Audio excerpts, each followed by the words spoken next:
다시 핸드폰 키십시오. 예. 이게 강의장이면은 스크린을 통해서 여러분들한테 보여드릴 텐데, 그래도 세상이 좋아져서, 그죠? 이게 핸드폰으로 강의안을 받을 수 있다는 게 얼마나 좋습니까?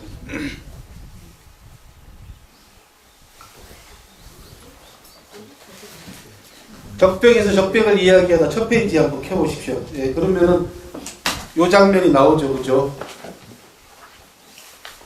없으세요? 핸드폰에? 다운받고 계세요? 네, 다운 받으셔야죠. PDF 파일을 다운 받으셔야지. 제 강의안이 전부 다 그림이기 때문에 그거 다운 안 받으시면 재미가 없어요, 그죠? 그래서 다운 받으세요. 시간을 드릴 테니까. 없는 분? 저 못 받았어요. 왜요? 이 안에 들어오셔야지. 톡으로. 톡으로. 그 원장님이 그러면 없는 분들 지금 돌아가면서 따라드리세요. 제 촬영 중이라. 아, 그냥 저기 그러면 우리 저기 담임 선생님 얼굴만 보고 계속 잘생겼다 하면서. 감사합니다. 네. 하나의 문화 유적이 세상 사람들에게 알려지고 사랑을 받기 위해서는 몇 가지 조건이 구비가 되어야 됩니다. 그죠? 첫 번째가 뭘까요? 사랑. 사람. 네. 당연히 사람이 중요하겠죠. 그 다음요. 사랑. 사랑? 그 이제 러브스토리가 가미되어 있는 곳의 장소가 되겠죠. 그죠? 두 번째 일단은 보기가 좋아야죠. 그죠? 네, 장소가 중요하죠. 근데 사람이 있는데 가장 중요한 거는 장소 가봤더니 아무것도 없더라. 그러면 의미가 없죠. 그죠? 그래서 볼만한 게 있어야 된다. 특히 경치가 관련되어 있는 유적지 같으면은 그 경치가 사람들의 마음을 움직일 수 있는 어떤 요소를 갖고 있어야 된다. 딱 좋죠, 그죠? 그런 면에 있어서는. 그 다음에는 뭐가 있어야 됩니까? 이게 중요합니다. 이게 없으면, 스토리가 있어요. 정확하게 말씀하셨어요. 중국말로는 고사라 그러죠, 그죠? 스토리가 있어야 됩니다. 스토리가 없으면은 밋밋해집니다. 그래서 적벽은 이 모든 걸 다 갖추고 있습니다. 그리고 그것이 사람들 입으로 그 다음에 사람들 머리와 가슴 속으로 전달해 주려면 또 하나의 요소가 필요합니다. 그게 뭐냐 그러면 전달하는 사람이 필요해요. 그렇죠. 제일 중요한 건 뭐냐 그러면 어떤 문학 작품이 그 안에 개입이 되면 훨씬 뭐라 그럽니까? 효과가 배가 되죠. 그렇죠? 적벽이 유명하게 된 가장 중요한 이유는 삼국지 때문이죠. 그렇잖아요. 그죠? 삼국지라고 하는 베스트셀러가, 그것도 스테디셀러가 없었더라면 아마 적벽이 이름을 갖고 있을지 모르겠지만은 지금처럼 중국 사람뿐만 아니라 우리나라 특히 동양 문화권에 있어서는 적벽이라는 이름을 모르는 사람은 거의 없단 말이죠.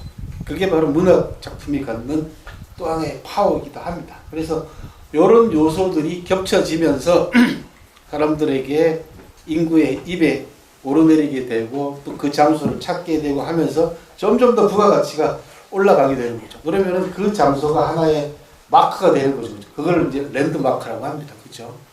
어느 지역에 가든지 간에 제가 2년 전인가 아마 그 중국의 랜드마크라고 하는 특강을 한 적이 있습니다. 지금 제 유튜브에 올라와 있으니까 한번 보시기 바랍니다. 랜드마크가 갖는 의미는 굉장히 중요한데요. 그 랜드마크가 전 세계 사람들에게 확 인상에 박히게 된 계기는 9.11 때문에 그렇습니다. 9.11 이후로 미국이 그 지역을 랜드마크로, 뉴욕의 랜드마크로 삼는 바람에 제로 그라운드라고 그러죠. 거기를 그렇게 해서 사람들 머릿속에 또는 뭐 사람들 입에 랜드마크 하게 됐고, 그것이 결국은 문화나 관광 차원으로 한 단계 뛰어 올라감으로써 전 세계의 랜드마크 바람이 불었죠. 그래서 우리 고장의 랜드마크는 뭐냐 이제 이렇게 되는 거죠. 하수는 당연히 여기입니다. 여기가 갖는 의미가 일단은 자연환경이라고 하는 중요한 첫 번째 요소를 잘 갖추고 있고, 좀 이따가 여러분들이 이제 그 강의안에 보시게 되면 중국 적벽 보시면은 이거보다 훨씬 못해요. 재미없습니다. 이거 훨씬 더 아름답고, 그리고 풍광도, 주변 풍광도 훨씬 좋고 보존도 잘 돼 있습니다.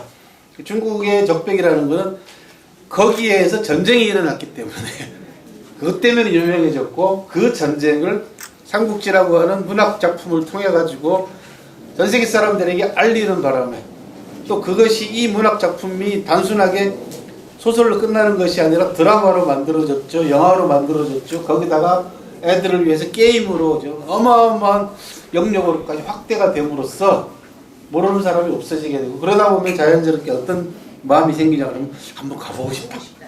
이런 마음이 생기는 거죠. 그래서 뭐 오래전부터 저는 그 중국 전역을 다니고 있기 때문에 중국 그 삼국지 프로그램도 제가 제일 먼저 개발했습니다. 그 가운데서도 이제 장강 투어 프로그램이라든지 이런 부분들은 제가 이미 한국에서 여행사나 이런 쪽에 상품이 나오기 전에 이미 다 해본 그런 프로그램들이기 때문에 적벽이 그래서 여기 와가지고 여러분들한테 적벽이 얘기하는 것이 굉장히 남다릅니다. 그래서 그런 몇 가지 요소를 말씀을 드렸고 적벽 전투가 유명하게 되는 또 하나의 원인 가운데 하나는 뭐냐 그러면은 삼국지 연이라고 하는 소설에서 무려 45회에서 50회에 걸쳐가지고 5회에 6회에 걸쳐가지고 이 전투의 전후 과정까지를 다 상세하게 설명을 하고 있고 이 과정에서 별하별 희한한 이야기들이 다 나오죠. 그게 여러분들이 제일 유명한 게 제갈량이 동풍을 빌리는 교차 동풍이라고 합니다. 그래서 바람을 방향을 바꿔놓음으로써 화공이 가능해지게 만들었다라고 하는 신비한 이야기. 그러니까 하나의 소설 작품이 많은 사람들에게 신금을 울리게 되고 또 많은 사람들에게 영향을 주거나 많은 사람들에게 읽히게 만들어 주려면 그 안에 신비주의적인 요소가 들어가지 않으면 재미가 없어요. 그죠? 반지의 제왕 이런 게 대표적이잖아요. 그죠? 그렇게 해서 동풍을 빌리는 장면이 나오죠. 그 다음에는 초선차전이라고 해가지고 이 화살을 빌리는 장면이 나오잖아요. 그러니까 풀로 엮은 배를 타고 가가지고 마치 조조진영을 공격하는 것처럼 몰고 들어가서 조조진영에서 화살을 마구 쏘아내니까 이게 전부 다 풀로 엮은 배에 전부 다 화살이 박혔단 말이죠. 그렇게 해서 10만 개의 화살을 동시에 한꺼번에 얻는 그런 전술이라든지 그 다음에 고육계라든지 그 다음에 연암계라든지 화공 이런 장면들이 어우러져 가지고 아주 절묘한 묘사가 이루어집니다. 그렇게 해서 적벽이 갖는 상징성이 훨씬 더 커져 버렸죠. 그렇게 해서 적벽이라는 이름이 전 세계에 알려지게 됐다. 그러다 보니까 자연스럽게 시인이나 묵객들이 그곳을 방문을 해가지고 또 다 한 수 시를 남기지 않습니까? 그렇게 해서 당나라 시대 때 소위 얘기하는 시의 전성기라고 하는 당나라 때 이 적벽을 방문을 해가지고 온갖 작품들을 많이 남깁니다.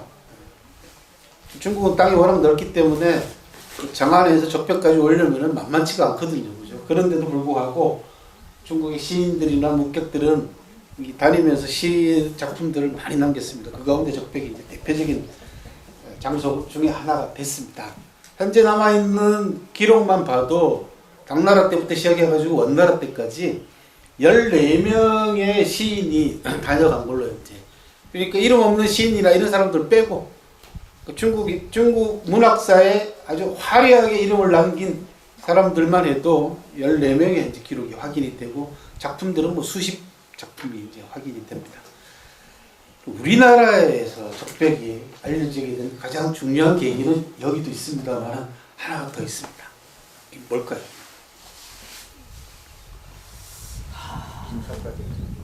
오늘 오후에 아시아 문화전당에 가서 우리 한국 사마천학교 달마토 행사를 들으시면 아주 적나라하게 그 부분을 아시게 될 텐데 적벽가 때문에 그렇습니다. 판소리 5마당 가운데 적벽가가 있잖아요. 그죠? 남의 나라 이야기를 하고 있어요. 그리고 이 적벽가가 가장 많은 사람들에게 사랑을 받습니다. 왜? 이게 전쟁 이야기, 싸움 이야기잖아요. 영웅들 이야기 아닙니까? 그러다 보니까 조선 후기에 들어가면서 판소리 5마당 사설들이 정리가 되고 하면서 이 적벽가에 나오는 한 대목을 읊지 않은 사람이 없을 만큼 유명해져 버린 거죠. 우리나라도 독특한 또 하나의 요소가 더 첨가가 됐습니다. 그래서 적벽가라고 하는 판소리 때문에 적벽이 더 유명해졌고 이런 요소들을 결합을 해서 화순군에서 적벽을 어떻게 홍보할 것인가를 고민을 한다면은 좋은 아이디어가 얼마든지 나올 수도 있다. 그리고 그리고 오늘 오후에 저희 행사에 그 송재희 선생님이 이제 판소리 사설 가운데 중국 고전과 사마천 사기 이야기를 할 겁니다. 판소리 5마당 가운데 사마천 사기가 다 인용이 되어 있습니다. 아주 흥미롭게도. 중국 고전은 뭐 적벽가는 당연히 삼국지를 줄거리로 해서 만든 노래이기 때문에 당연히 들어가 있지만은 사마천 사기가 5마당 전체에 안 빠지고 다 들어가 있다는 것도 굉장히 흥미로운 요소였습니다. 그래서 전문가 한 분하고 강의를 초청을 해가지고 아니 우리가 오페라나 뮤지컬은 돈 수십만 원씩 주고 남의 나라 거는 비싼 돈 주고 가서 보면서 그리고 잘 알지도 못하면서 아는 척하면서 우리 거는 놔두고 오페라나 뮤지컬도 잘 보시면 알겠지만 그 안에 들어가 있는 사설들이나 이런 가사들은 전부 다 신화에서 오거나 서양 고전의 작품들에서 오는 거 아니겠습니까? 그렇죠? 그런데 우리 판소리 5마당 속에 인용되어 있는 사설들의 내용을 보면 수준이 대단히 높다는 겁니다. 왜? 그걸 누리는 계층이 다 양반들이었잖아요. 소리를 하는 사람들은 찬한 사람들이었지만 감상하는 사람들은 다 양반들이었죠. 지금은 오페라 가수나 뮤지컬 가수가 큰 대우를 받고 있지만 옛날에는 오페라 가수나 뮤지컬 가수는 그냥 악단의 한 일원이었을 뿐이죠. 우리도 마찬가지였거든요. 그런데 지금 그런 서양의 문화는 굉장히 고급스러운 문화로 우리가 치부를 하면서 어마어마한 돈을 주고 가서 관람하고 보면서 정작 우리 거에 대해서는 굉장히 천시한다는 거죠. 그래서 이 부분을 좀 더 고급스럽게 중국 같은 경우는 국가가 아예 나서가지고 경극 아무도 못 알아듣습니다. 그죠? 여러분들 중국 오페라, 차이나 오페라라고 하는 경극 소리 알아듣는 분 어디 있어요? 없어요. 아무도. 그런데도 전 세계 사람들이 중국에 와가지고 국경에 오면은 극장에 가가지고 경극을 관람한단 말이죠. 이건 국가가 아예 대놓고 그런 정책을 밀어주거나 지원을 하기 때문에 가능하다는 거죠. 그러니까 여기 나오는 고급스러운 중국 고전에 인용되어 있거나 그 다음에 서민들의 애완 같은 것들을 잘 살려서 그 가사를 충분히 숙지시키고 이해시키고 한 바탕 위에서 잘라서 이거 전부 다 한꺼번에 무슨 심청가 한마당을 완창하려면 누가 그거 감상하겠어요. 그죠? 젊은 애들 더더군다나 안 되지 않습니까? 그래서 그 가운데 중요한 핵심되는 대목들을 잘 설명과 곁들여서 이런 프로그램들 그 다음에 문화 정책 이런 것들에 따라가지고 사람들에게 인지를 시킨 다음에 고급스러운 상품으로 재개발하는 그런 차원의 문화 수준을 가져야 되지 않겠는가라는 의미에서 이번 처음으로 한번 시도를 한번 해봤습니다. 적벽가 같은 경우는 중국 관광객들한테도 어필할 수 있지 않겠어요, 그죠? 예. 아니 코리아 경극 보는 거하고 똑같은 거죠. 쉽게 얘기하면 자기식으로 얘기하면 중국식으로 얘기한다 그러면 그런 점에서 문화의 부가가치는 이제 무궁무진합니다. 우리나라 곳곳에 잠재되어 있는 스토리, 아까 말씀드린 스토리부터 시작해서 이런 경관 삼천리 금수광산이 가지고 있는 큰 장점들 이런 것들을 연계해서 좀 더 고급스러운 형태로 문화를 좀 개발하고 좀 창조하자는 그런 의미에서 적벽이 상당히 큰 의미를 갖는다라는 말씀을 드리고 싶고요. 또 하나는 이제 세 번째 페이지를 넘겨보시면은 가운데 얼굴에 보시면 적벽대전이라고 영화가 있지 않습니까? 그렇죠? 이 영화 역할이 이제 대단히 중요합니다. 적벽대전 2까지 나왔잖아요. 그리고 삼국지 드라마는 여러분들 중국 텔레비전 틀기만 하면 어디서든지 다 나온단 말이죠. 그것도 매년 버전을 달리해서 계속해서 만들어내고 있습니다. 이런 상투적인 것을 벗어나서 우리나라의 영화인들이나 그 다음에 젊은 예술가나 문화인들이 수준이 대단히 높아요. 영화 만드는 수준을 여러분들 보시면 알겠지만은. 그래서 이런 컨텐츠를 우리식으로 소화해서 전 세계 사람들에게 보편적으로 응용할 수 있는 또 보편적으로 감동을 줄 수 있는 형태로 끌어올리는 이런 작업들이 우리한테 필요하다. 왜 컨텐츠는 중국이 무궁무진하거든요. 근데 중국의 수준이 떨어져. 보시면 알겠지만 중국 영화 수준도 떨어지고 드라마 수준이 떨어져요. 그러니까 이거를 굳이 중국 거라고 해가지고 터부시하고 배척하지 말고 여기 나와 있는 중요한 핵심적인 내용 부분들은 전부 다 인간관계 문제라든지 애정의 문제라든지 원하는 거 은혜의 문제라든지 우리가 인생을 살아나가면서 부딪히게 되는 가장 보편적인 가치들로 다 채워져 있지 않습니까? 이런 부분들을 새롭게 우리식으로 또는 전 세계 사람들이 동감할 수 있는 형태로 변형을 시켜서 하게 되면 그러려면 이제 공부를 해야 되는 거죠. 지금 젊은 친구들은 이런 부분들에 대해서 깊이 있게 공부를 하거나 사마천 사기를 공부할 생각은 안 하고 있는 거죠. 이것만 전문적으로 공부를 시켜놓으면은 제 소원 가운데 하나이기도 합니다. 제가 이제 사마천을 30몇 년째 공부를 하고 있는데 제일 목마른 게 뭐냐 그러면 사마천 일대기를 다루는 영화 한 편이 없어요. 드라마가 있습니다. 그리고 한나라 무제를 다루고 있는 대하 사극 가운데 사마천이 잠깐 등장하긴 합니다. 중국이 왜 그러면 사마천이라고 하는 이 위대한 역사의 영화 한 편을 2시간짜리 영화 한 편을 못 만드느냐? 예민하거든요. 굉장히 예민합니다. 사마천이라는 역사가를 다루려면 권력을 비판하죠, 권력자를 비난하죠, 이런 부분들이 딱 들어가 있기 때문에 함부로 못 다루는 겁니다. 이런 부분들은 차라리 우리 젊은 영화인들이 충분히 이야기를 듣고 해서 영화를 만들면 훨씬 낫죠. 전 세계 사람들한테 공감할 수 있는 형태로 한 역사가의 삶을 다루는 거지. 굳이 중국의 심기를 건드리지 않아도 저는 우리 역량이면 얼마든지 만들 수 있다라고 보는 거죠. 그러면 만약에 중국도 그 부분을 인정을 해줘서 뭐 한중간에 합작 영화를 만든다든지 뭐 일본 배우를 이번에 잘 보시면 알겠지만 우리 배우가 일본 감독 작품에 출연해가지고 나무주연상을 받았지 않습니까? 이런 부분도 그렇게 해서 문화는 내셔널리즘을 비롯해가지고 각 나라들이 갖고 있는 예민한 부분들 이런 부분들을 허물어버리는 힘을 갖고 있습니다. 이 문화만 할 수 있어요. 다른 건 못합니다. 정치나 외교나 이런 부분들이 개입되게 되면은 자꾸 민족주의 내세우고 뭐 혐한, 혐중, 혐일 이런 거 내세워가지고 이건 정치가들은 그걸 이용하거든요. 일부러 조장하는 겁니다. 자기의 정권을 공고화시키기 위해서 혐한을 조장하거나 혐중을 조장하는 건 이거는 아주 못된 정치 그 습성 가운데 하나거든요. 이 부분을 허물어뜨리는 것은 결국 문화가 허물어뜨릴 수밖에 없다라는 거죠. 저도 방송국에 쏘아가지고 다큐멘터리를 4편이나 찍었지 않습니까? 삼국지 다큐멘터리를. 왜 쏘갔냐? 사기를 이거 잘 해주시면 사마천 사기도 한다고 해가지고 이것들이 결국은 사기 전문가한테 사기를 쳤어요. 그래서 여러분 제 유튜브에 가서 보시면 삼국지 그 다큐가 있습니다. 4편이 있습니다.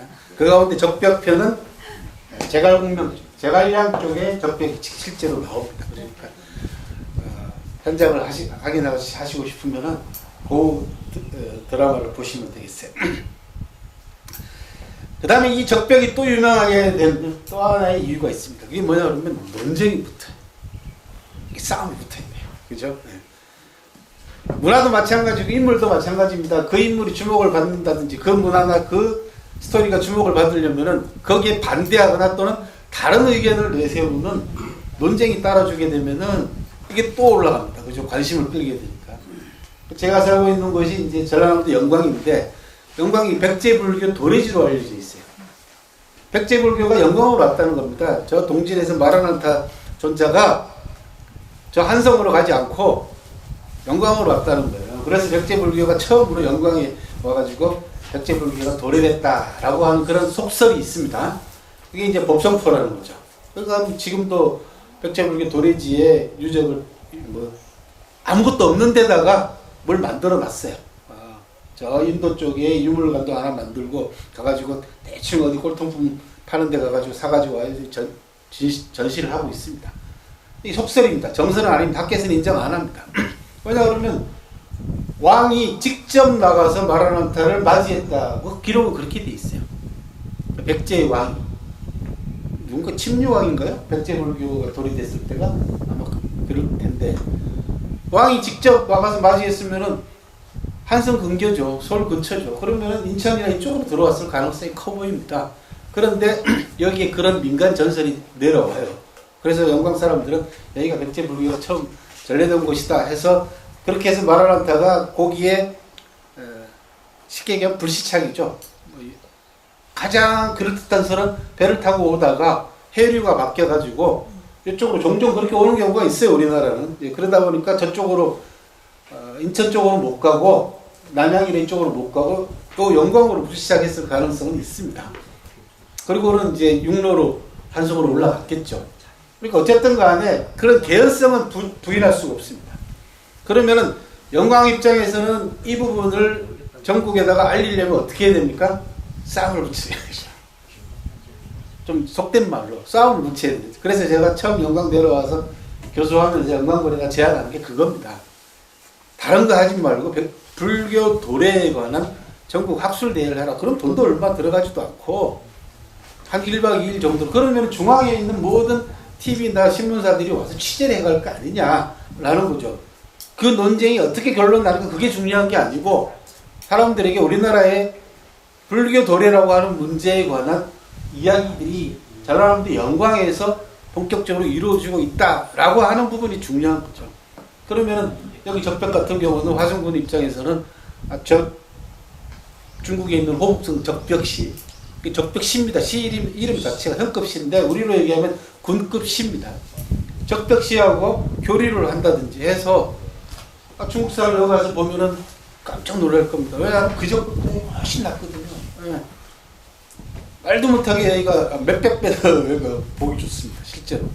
그러니까 그런 그 교류의 문제라든지 이런 것까지도 이제 풀어갈 수가 있다. 그러면 적벽대전을 둘러싸가지고 적벽하고 무슨 논쟁이 벌어졌느냐라는 겁니다. 여기에 이제 소동파라고 하는 시인이 단초를 제공을 해요. 적벽 전투가 벌어진 지역에 적벽이 두 군데 있다고 아까 우리 서 교수님도 말씀을 하셨잖아요. 그죠? 황주라는 곳하고 또 하나는 적벽시, 지금 여기 포기라고 하는 곳입니다. 포기시입니다. 이게. 요 두 곳인데 소동파가 엉뚱한 데 가가지고 적벽 이야기를 했어요. 그러다 보니까 후대의 시인이나 이런 사람들이 소동파가 간 곳이 적벽대전이 벌어진 곳으로 착각을 하는 거죠. 그렇게 해서 두 설이 나눠집니다. 적벽이 일어난 장소에 대한 논쟁이 첫 번째 벌어졌어요. 아니 그 어마어마한 전투가 벌어진 곳인데 전투 장소에 대해서 이설이 생겼다, 이결이 생겼다. 이거 학계가 시끄럽죠. 그리고 일반인도 시끄러워요. 일반인들도 적벽에 대해서 너무 잘 아니까. 이게 신문에 막 실려요. 논쟁이. 그러니까 아마 요즘 벌어졌으면 난리가 났을 겁니다. 왜냐하면 이게 SNS 때문에. 옛날에는 그냥 신문 지상인 것밖에 없으니까 그나마 그걸로 끝났지. 요즘 같았으면 진짜로 난리가 났을 거예요. 그렇게 해서 두 주장이 맞붙었어요. 결국은 현재 포기시 적벽, 소동파가 소동파가 이제 적벽들을 읊은 곳이라든지 적벽에 관한 이야기를 남긴 곳은 적벽 전투가 일어난 것이 아니라라는 것으로 이제 대체로 결론을 났습니다. 요거 하나. 두 번째는 조조가 왜 졌을까? 아니 100만 대군을 끌고 내려왔는데 여기 몇십만 채 안 되는 오나라하고 초고 동맹군에 의해 가지고 박살이 났단 말이죠. 왜 졌을까라고 하는 부분에 대한 논쟁이 또 벌어졌네요. 그 논쟁의 기본 핵심은 뭐냐 그러면요. 이제 먼저 위치부터 확인할게요. 여러분들 그 강의한 보시면은 호북성 지도가 있어요. 지도가 두 개를 제가 준비를 해왔는데 앞에 지도는 중국 전체에서 호북성의 위치가 빨간 걸로 표시되어 있죠. 그죠? 빨간 점으로 고기예요. 지금요. 호북성 하면 여러분들은 어디지 잘 모르시잖아요. 전체 중국 위의 위치는 그 부분입니다. 그리고 그 호북성의 호북성의 수도가 무안입니다. 여러분들 잘 아시는 우한이에요. 이 코로나의 핵심 키워드가 우한이잖아요. 그렇죠? 그 무안 오른쪽에 사진은 무안이 야경입니다. 여기 장가입니다. 무안에서 여러분들이 참고로 알아두실 게 뭐냐 그러면은 이 무안은 모두 세 구역으로 나눠져 있습니다. 무안은 어마어마하게 큰 도시입니다. 인구가 1000만 되는 도시고 나눠져 있다. 하나는 무창구라는 그 다음에 한구라는 도시 또한 한양입니다. 조선의 한양이 여기서 왔어요. 요 장강이 흘러와가지고 무안을 흘러나가면서 한수라고 하는 지류가 생겨요. 그게 한강이에요. 우리나라의 중요한 지명들의 거의 대부분은 중국 지명에서 따옵니다. 한양은 무슨 뜻이냐 그러면 한강의 북쪽이라는 뜻이에요. 양자, 강을 사이에 두고 양자가 들어간 음양이 있잖아요. 음자, 양자가 있으면 양자가 들어가는 것은 북쪽이라는 뜻입니다. 그러니까 한양 북쪽이, 한강 북쪽이 양자가 시작, 경복궁에 있는 곳이. 그 한양과 한수가 바로 무안에 있습니다. 그리고 그 다음 지도를 넘기시면 허북성 지도가 나와 있는데, 갈색으로 무안시라고 되어 있죠. 그죠? 여기가 성도고, 오른쪽에 황주, 황강이라고 되어 있는 곳이 소동포가 같은 곳이에요. 파란색으로 되어 있는 곳이. 그 다음에 이제 함령시, 짙은 노란색 함령시하고 빨간색으로 포기시라고 되어 있잖아. 여기가 적벽 전투가 일어났던 곳입니다. 그래서 논쟁이 붙는 바람에 적벽 전투가 어디서 일어났는가라고 하는 논쟁, 지역 논쟁 때문에. 이 지역 논쟁은 굉장히 예민합니다, 여러분들. 우리나라도 한때 난리가 났었잖아. 홍길동이 어디 사람이냐. 난리가 났잖아. 결과적으로는 장성으로 이제는 판명이 났죠. 그건 뭐 당연한 이야기입니다. 그러니까 허균이라는 사람이 뭐 강릉 쪽에서 작품 활동을 했는데 뭐 이런 이야기 때문에 강릉에서 먼저 선수를 치고 허균을 들고 홍길동지를 들고 나섰어요. 그러니까 장성에서 가만 안 있죠. 여기 사람인데 실제로 홍길동은 실존 인물이단 말이죠. 실존 인물로 조선시대 때 요 호남 지역 일대에서 도둑놈이었어요. 영광까지 와가지고 영광에 가면은 진창이라고 부용창이라고 쌀 저장고가 있었어요. 그러니까 이 나주 이런 곡창지대에서 쌀 가지고 이제 서울로 올라가잖아요. 올라가기 전에 잠시 보관해 두는 곳입니다. 조언을 통해 가지고 그 부용창을 털었다라고 하는 기록도 나옵니다. 홍길동이 실존 인물입니다. 1500년 이후로 홍길동이 사라집니다. 완전 기록에서 죽였다는 얘기도 없고 뭐 잡아서 어떻게 했다는 것도 없어요. 그러니까 허균이라는 이 문인이 이런 기록들을 바탕으로 해가지고 자기의 유토피아를 그렇게 홍길동 전이라고 하는 소설을 통해서 표현을 했습니다. 그 지역은 굉장히 예민해요. 중국도 지역 논쟁이 어마어마하게 벌어졌습니다. 지금도 벌어지고 있어요. 예를 들어서 제갈량이 삼고초리 했을 때 초가집을 어디다가 지었느냐부터 시작해가지고 이런 것들부터 시작해서 별의별 논쟁이 다 일어났어요. 그러니까 당연히 여기도 예민할 수밖에 없죠. 황조하고 포기가 서로 싸울 수밖에 없는 거 아닙니까? 그죠? 그래서 지금 더 적벽이 유명해졌습니다. 그 다음 사진을 넘겨보시면 적벽 맞은편이에요. 이렇게 오림이라는 것입니다. 그러니까 조조가 배를 수군으로 끌고 먼저 이 오림 지역에다가 배를 전부 다 정착을 시켜놓고 공격해 오려고 했던 그 지역이고, 또 소 한 마리, 소 두 마리 있죠, 그죠? 그리고 오림이라는 곳으로 적벽의 맞은편이고, 그 다음 사진 보시면은 여기가 적벽이에요. 이거밖에 없어요. 적벽은 두 가지 설이 있습니다. 왜 붉은 벽이라고 했느냐? 화공을 하니까 이 강 전체가 붉은 빛으로 환하게 빛이 날 거 아니에요. 그러니까 이 벽 색깔이 붉게 보였다 해서 적벽이라고 하는 설이 있고, 또 하나는 누군가가 이렇게 빨간 글씨로 글씨를 써놨기 때문에 적벽이다 이렇게 일하는데 앞에 설이 맞겠죠, 그죠? 뒤에 거는 적벽이라고 글씨를 새기고 원래 그런 이야기가 전해져 내려오니까 붉은색을 칠했을 뿐이죠. 저는 이런 것들을 뭐라고 부르냐면 낙서라고 부릅니다. 그리고 그 적벽 주변에 다양한 다른 조형물들을 만들어 놓으면서 이제 관광객들을 끌어들이는 겁니다. 그 가운데 적벽 대전의 주인공은 누가 뭐라 그래도 주유단 말이죠. 제갈량이 아닙니다. 주유입니다. 그래서 주유상이 중심에 딱 서 있습니다. 오른쪽에 보시는 사진이 바로 주유입니다. 자, 조조가 왜 졌을까라고 하는 게 논쟁이 또 벌어졌어요, 한때. 가장 중요한 거는 딱 두 가지입니다. 하나는 화공. 결과적으로 초고 연합군과 그 다음에 주유와 제갈량 이런 사람들의 지혜를 모아서 고육계와 연안계를 통해 가지고 조조진영을 이갈시킨 다음에 그 그 다음에 어떻게 해요? 배를 전부 다 묶게 하잖아요. 그러니까 위나라는 육군 위주단 말이죠. 위나라는 저 위에 낙양 쪽에 있잖아요. 그러니까 강도 없고 바다도 없기 때문에 수군이 약하단 말입니다. 그래서 이쪽 지역에 있는 수군 세력들을 조조가 포섭을 해서 공격을 합니다. 그런데 조조가 물의 이치를 잘 모르니까 그러니까 이쪽에서 초고동맹 쪽에서 보낸 장관이라고 하는 요 첩자가 이런저런 설득을 통해 가지고 이게 물에 흔들리면 안 되니까 바람 불고 하면 힘드니까 배를 묶는 게 제일 최선입니다 라고 해서 배를 묶어버려요. 그렇게 해서 화공이 더 효과를 발휘하는 거죠. 그래서 화공이다 라고 하는 설, 그것 때문에 졌다. 두 번째, 여기에 반기를 든 설이 뭐냐 그러면은 역병입니다.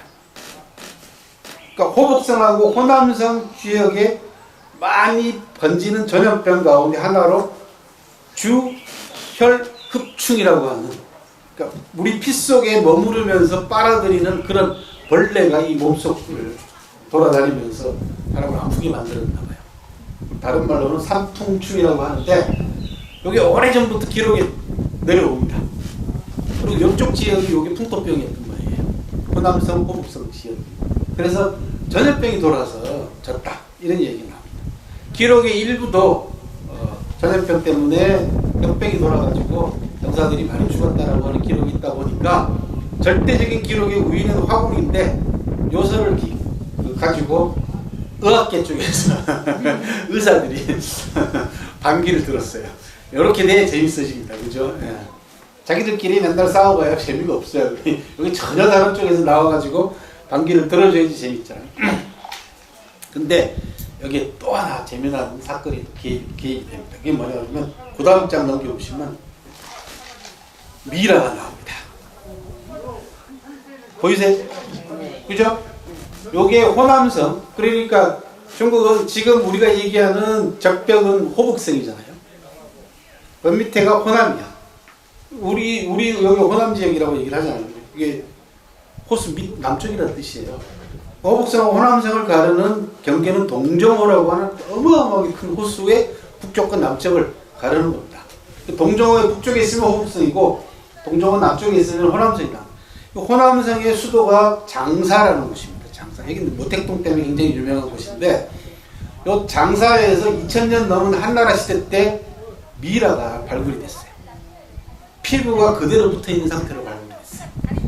머리카락은 뭐 잘 안 썩으니까 완전히 장발의 머리카락에 피부도 그대로 붙어있을 뿐만 아니라 장기가 그대로 남아있었어요. 그래서 왼쪽에 보시는 사진이 여기 해부하는 장면입니다. 오른쪽 윗사진이 이제 정밀 엑스레이를 찍는 사진이고 왼쪽이 해부를 해요. 그리고 오른쪽 아래쪽 사진이 바로 여성 사진입니다. 미라 여성입니다. 이게 귀족이에요. 여성 귀족인데 30대에서 40대 초반으로 이제 추정하고 있는 여성 미라가 이제 나왔는데 몸이 그대로 보존된 상태니까 중국의 학자들이 또 전문가들이 한번 확인해보자 해서 해부를 했어요. 지금 사실 이 장사박물관에 가면은 해부된 내장이 그대로 다 전시가 되어 있습니다. QBS 내려다볼 수 있어요. 제가 일부러 징그러서 안 가져왔는데 요 해부를 해보니까 사인이 나왔습니다. 어떻게 죽었는가라고 하는 사인이 이제 확인이 됐는데 여름날 참외를 먹고 급체해가지고 참외씨가 이거 대량으로 나왔어요. 위에서. 그리고 중요한 게 뭐냐면 좀 전에 말씀드린 그 벌레를 발견했어요. 주혈흡충이라고 하는 벌레가 나왔어. 그러니까 의사들이 신이 난 거예요. 야 봐라, 호남성 2000년 전에도 이 미라는 적벽대전 전에 사람이야. 그러니까 이미 수천 년 전부터 호남성 호북성에는 이런 역병들이, 질병들이 있었다. 조조의 패배의 원인은 역병 때문에 그렇다 라고 해서 한참 논쟁을 벌여서 그래서 또 적벽이 유명해졌습니다. 적벽 유적을 좀 볼게요. 장강 중류 남쪽 호북성 함령시, 아까 지도에서 보셨던 함령시라고 하는 곳인데 여기가 지금 관할하는 곳입니다. 그 관할하는 포기시라고 하는 현급시에 소속이 되어 있고 인구는 약 47만 명 정도, 50만 정도로 알아두시면 되겠고 이게 이제 삼엽 유람, 삼국지 이제 기행을 하다 보면은 내륙 코스가 있고 장강 코스가 있는데 요 삼엽을 따라서 장강을 따라서 삼엽을 따라서 삼국지 적지가 꽤 많이 남아 있어요. 왜냐하면 사천성 성도 중경 이쪽 지역이 촉의 중심지였잖아요. 그리고 장강을 중심으로 해가지고 전투가 여러 차례 벌어졌고 나중에 유비가 마지막 이릉 전투라고 하는 전투지에서 패하는 바람에 결국은 철수해서 돌아오다가 백제성이라고 하는 곳에서 숨을 거둡니다. 이 백제성도 바로 장강에 있어요. 그래서 장강유적지가 삼국지 기행에 대단히 중요한 곳입니다. 바로 이 적벽은 삼엽 유람하고 삼국지 기행 노선의 중요한 기점 가운데 하나로서 사람들에게 각광을 받고 있다. 그런 얘기죠. 옛날 이름은 석두관이라고 했습니다. 돌석자, 머리두자, 관문관자를 써가지고 석두관이라고 했어요. 2008년 적벽대전 전투지 모습을 그대로 유지하고 있는 걸로 전문가들이 봅니다. 그러니까 오리지널 플레이스가 되는 거죠. 굉장히 중요한 장소가 되는 겁니다. 그래서 사람들은 짝퉁보다는 진짜 보고 싶어 하잖아요.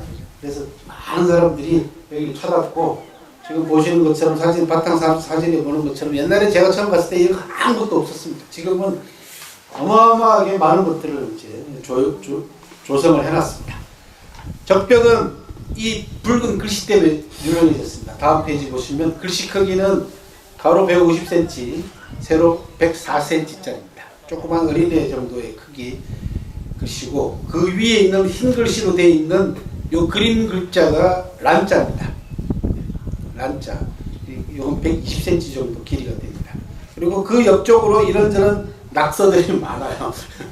아까 말씀드린 대로 낙서들이 많은데 그 가운데 동치 임신년이라고 하는 그런 낙서도 있어요. 여기 동치 임신년은 1872년에 해당됩니다. 그러니까 많은 사람들이 여기 오랫동안 찾아와서 그 다음에 명나라 때 홍무 18년 1385년 명나라 때 새긴 시문도 여기 있습니다.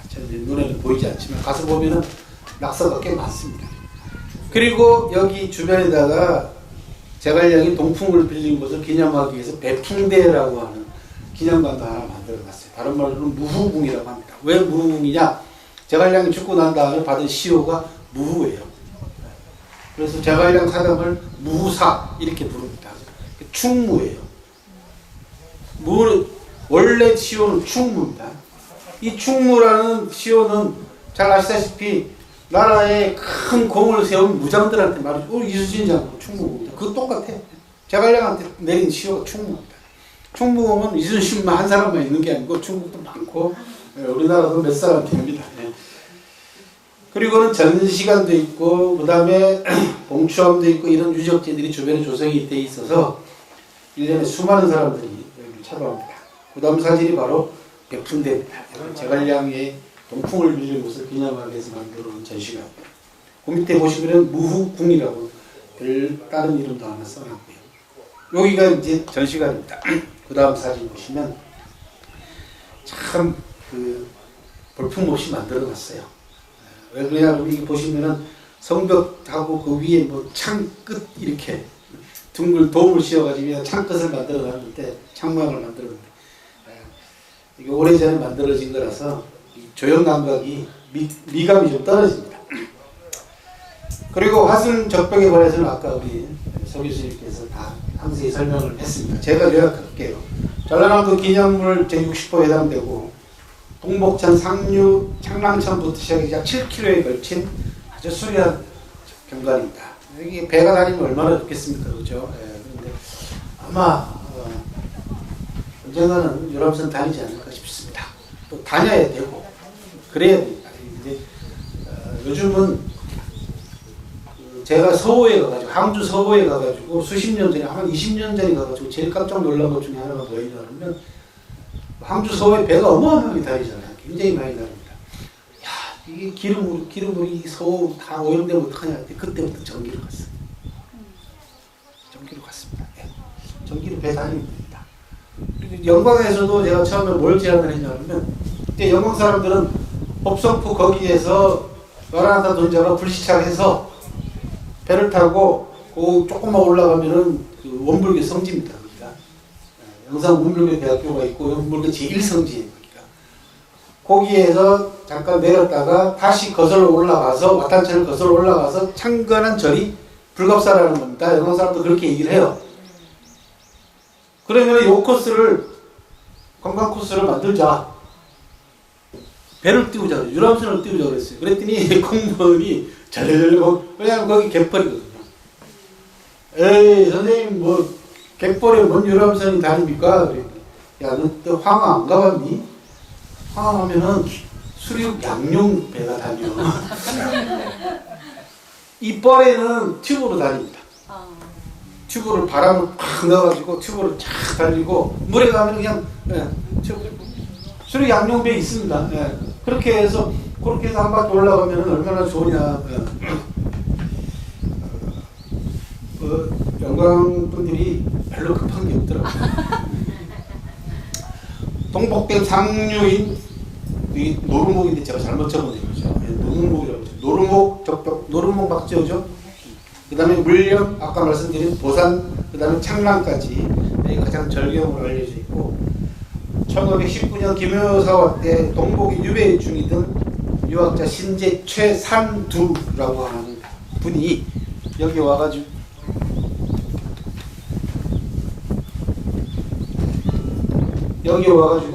중국 적벽 같다 해서 이름 적벽을 붙였다라고 이야기가 전해오고 있고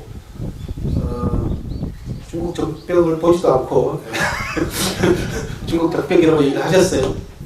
왜 그러냐면 여러분들 잘 생각해 보시면 재미난 게 조선시대가 참 희한한 시대입니다.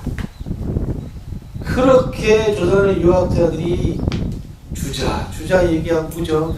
4대 이주에 얼마나 빠져 있었어요. 그런데 중국 가는 사람은 하나도 없어요.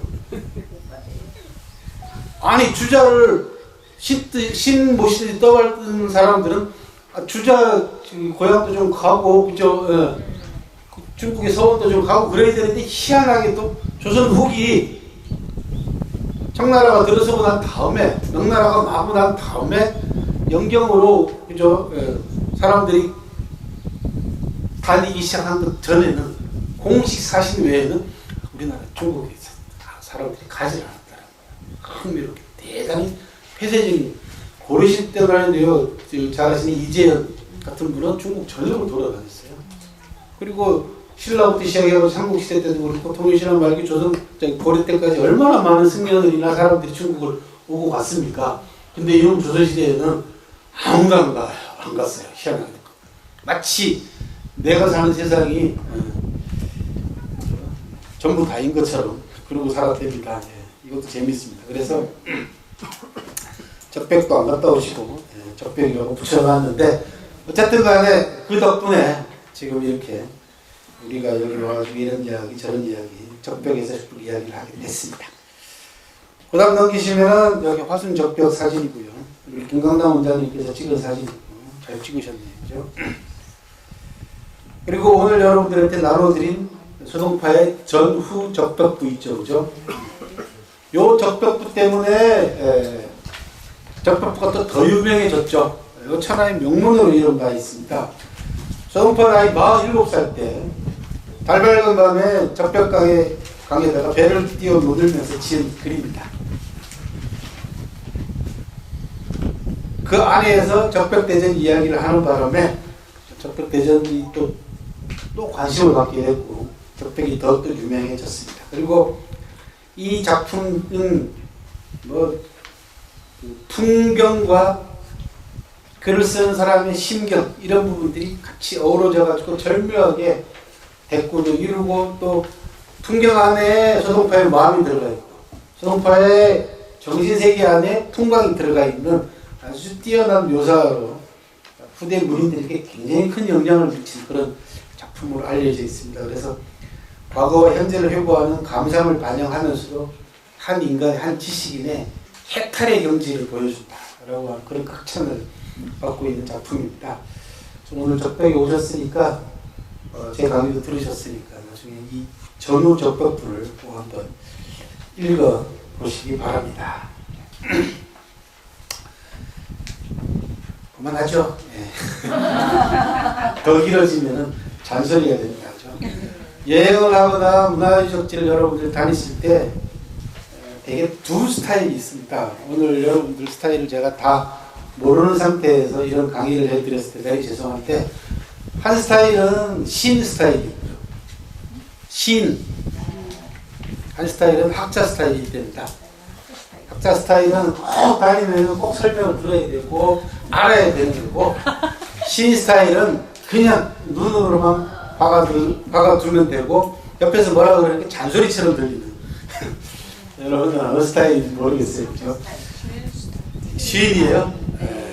죄송합니다. 우리나라에서는 정보들이 많기 때문에 시인 스타일을 다니셔도 무방한데, 중국 자고 다닐 때 시인 스타일 이렇게 얘기하시면 혼나는 거죠. 거기는 현지에 가서 강의를 안 들으시면, 학자가 안 되면은 더 이상 들을 수가 없기 때문에 그렇습니다. 수고 많이 하셨고요. 여러분들 이제 금강산도 식후경이니까 밥 먹고 한 바퀴 돌고 내려가도록 하겠습니다. 수고하셨습니다, 여러분.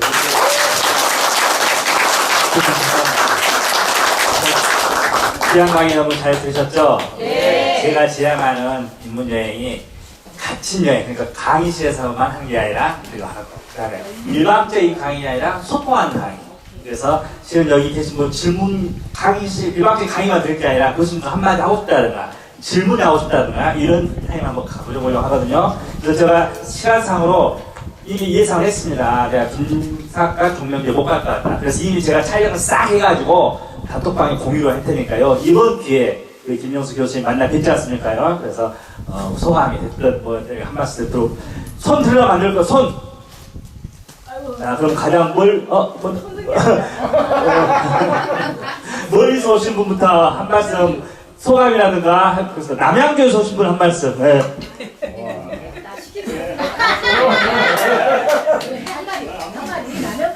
우리 건희경 이사님 시인 스타일 아니야?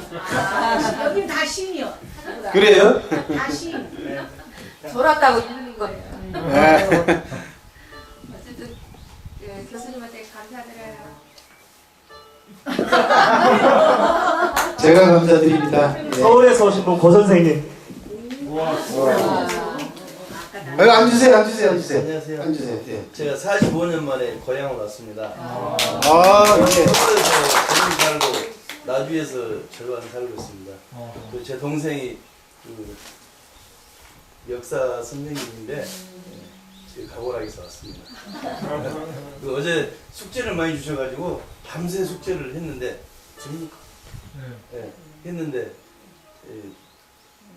아는 것도 있고 모르는 것도 있어 많이 배웠습니다. 다 잊어버리셨죠? 네, 그런데 제가 궁금한 게 예. 이 사기를 잠깐 방에 들은 것도 같은데 어떻게 이걸 다 보관했는지 오랜 세월 동안 어떤 거? 이 사기란 내용을 사기. 갑자기 사기로 가시네.